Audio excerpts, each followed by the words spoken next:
starvation in Gaza is a huge issue. In fact, you could argue that after, was it almost 2 years of war, after the October the 7th massacre, it is the images of starvation and famine in Gaza that have really galvanized public opinion in countries like Britain, France, Canada, Australia, that are all about to recognize a Palestinian state. It has galvanized public opinion very much against the government of Prime Minister Netanyahu. It has caused, huge problems domestically, also here in the United States, not quite to the same extent. But it also raises the big question whether famine and starvation, man-made famine and starvation, have become weapons of war. Is this what is now happening? Is this where we have got to when it comes to the state of geopolitics? How depressing a thought is that? But that, I'm afraid, is the reality, not just in Gaza, but also in Sudan and other places. And no one knows more about this than Alex de Waal, Executive Director of the World Peace Foundation at the Fletcher School of Law and Diplomacy at Tufts University, and the author of Mass Starvation, the History and Future of Famine. It's not a cheerful subject, but it's a vital one. Alex de Waal, welcome to the show. It's good to be with you. So give us some numbers that outline the facts here, the extent of the issue. So if we look over the 100 years up to about the 1980s, every decade, about 10 million people died every year in great famines caused by a variety of factors, including some by the weather, some by colonial powers, some by wars. Communist famines were possibly the worst. And then what we saw over the period from the sort of 1980s until about 10 years ago was these famines were basically being consigned to history. We could say with confidence that famine was a problem that actually had been solved by a combination of different factors, including much better humanitarian programs, bigger, more professional, growing incomes around the world, abolition of communism, etc., etc. But in the last 10 years, we've seen something of a comeback. So a number of countries, particularly in Africa, but also in the Middle East, Yemen, in Syria, also in Myanmar, we saw starvation making a comeback. And in every case, it was political military decision. And we're not back to where we were in the middle part of the last century, but the trend lines are quite alarming. There's a thing called the Famine Review Committee, which is convened when the UN, its data systems indicate that a food crisis may be approaching famine. And 10 years ago, they only met very, very infrequently. Now they're meeting every couple of months. What is the criteria of a famine? So there are a couple of ways of defining it. So a historian of famine, such as myself, we would look at the total number of people who have died because of hunger and disease, because the largest number who actually die in these famines is not direct hunger, it's the disease that preys on the malnourished bodies of children in particular. But the United Nations, a group of UN agencies and voluntary agencies got together about 20 years ago and said, we need a standardized format. We can't wait until after famines and to say 10,000 or 50,000 or 100,000 people have died.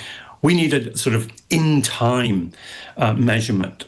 So they developed something called the Integrated Food Security Phase Classification, which is a cumbersome process, as cumbersome as its name, called the IPC. Mm-hmm. And that measures acute food insecurity, which is what people are eating and what they're doing to eat it. Are they begging? Are they selling essential possessions? Are they eating every day, etc., etc.? It measures child malnutrition, how many children are suffering from acute malnutrition, not the sort of severe long-term malnutrition that sadly is still a feature in many countries, but the wasting that comes with just not consuming enough food or getting very sick. And then what are the death rates, or what is the trajectory of death rates? Because as I said, we don't want to wait till after the fact. So they have these thresholds, and they have a 5-phase scale from normal through stressed, crisis, emergency. Mm-hmm. And the worst is famine. And is there a calorie count here that one can point to? I mean, you take in a certain amount of calories. If it's less than that, then famine will arise. Is it as simple as that? They don't count calories as such because that's very, very difficult to do. But implicitly, there is a combination of a calorie count and a sort of health assessment. Because probably the most deadly thing that happens in famine is when you have unlivable conditions. So not just lack of food, but also the collapse in sanitation, in housing, people in overcrowded conditions with sewage running in the street, no clean water, collapse in health services. Mm-hmm. So that's a breeding ground for disease. And so the combination of hunger and disease is this particularly sort of lethal, whirlpool of calamity that kills in large numbers. Sure. And you get to a particular phase where it sort of generates its own momentum. The society gets sucked into this vortex. And then you get an escalating, a sort of exponential increase in misery and death. I mean, I've talked to many doctors working in Gaza at the moment, and they keep telling me the same story, that those children, especially children, but also adults that have been injured in the war, that need surgery after trauma, their ability to recover has been massively impaired by their malnutrition or by their starvation. So let me ask you very clearly, as an expert, do you think, according to your calculations, that famine is now happening in Gaza? I have absolutely no doubt about it. Last week, there were two authoritative assessments. One of them got a lot of coverage, which was the UN's IPC, and Israel pushed back on this very hard, calling it a blood libel, saying they'd fiddled the statistics and various things, which are none of which are true. You look at it very closely. They're a very cautious conservative group. They said it's famine. Many people said they should have said it was famine earlier. And there was another one, a second opinion, which came from the United States. They have their own parallel system called the Famine Early Warning System Network. It's a governmental-based system. And they came with the same decision.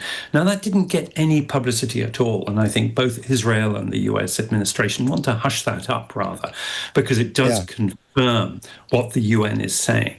And it does refute the attempts by Israel to cast doubt on their findings. It's interesting that part of it was hushed up, because it does run counter to the administration's wholehearted support of Prime Minister Netanyahu. And just to be clear, this is a man-made famine. Absolutely. And as I was saying earlier, all the famines in recent years are man-made, gendered language, deliberate. We haven't had any women-made famines. But what makes Gaza particularly significant and terrible is two things. First of all, until 2 years ago, it was a sort of middle-income enclave territory. It wasn't a desperately poor place where people were already hungry and starving. And secondly, if we turn to a place like Sudan, which actually has the worst famine, the biggest numbers, the worst suffering, even if the warring parties in Sudan, the two generals, were to agree to a ceasefire and to humanitarian access today, it would take months for the UN and voluntary agencies to get their apparatus, their funding, their staff, et cetera, in place. In Israel, it could be done in a matter of a day or two. They're all on standby, an hour's drive from where this starvation is happening, just waiting for Israel to say, yes, you can go. And Israel is not doing that. It's extraordinary, and it's appalling. Tell me, even if they did allow the trucks in and people were able to eat a normal diet again, what are the lasting effects of a famine, especially on young kids that are growing, that are developing?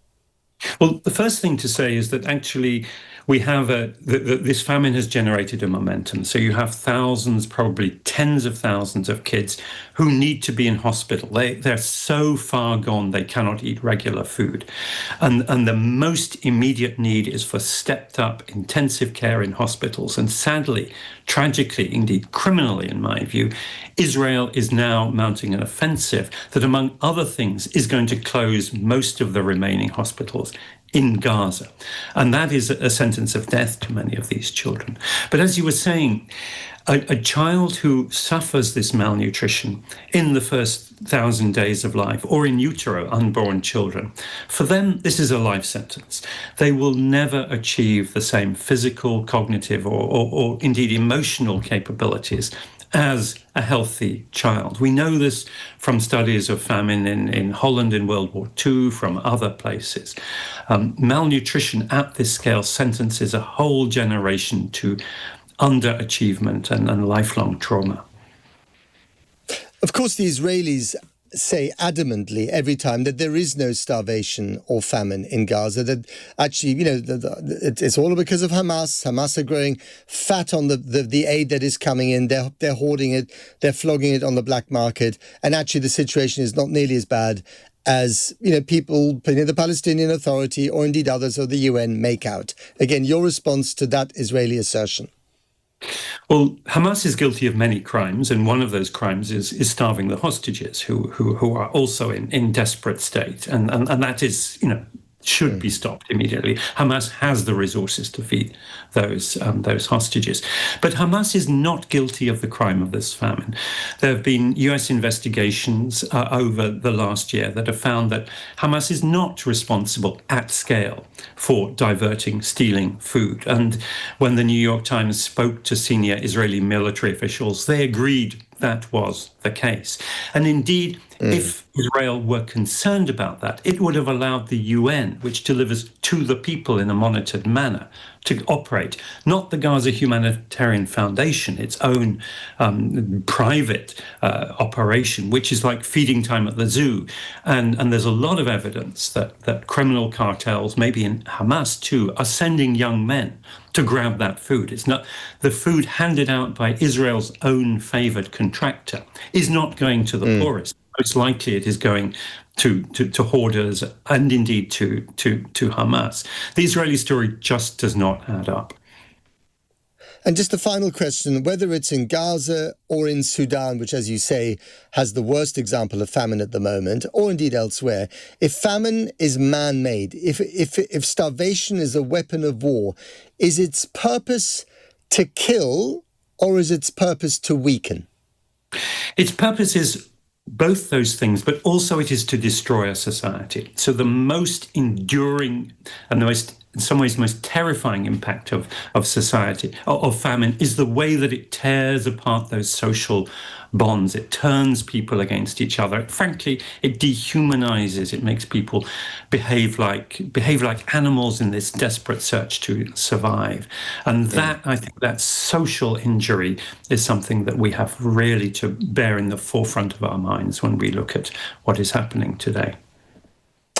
Alex de Waal, fascinating, although rather depressing. He's the author of Mass Starvation, The History and Future of Famine. Thank you so much for coming on the programme.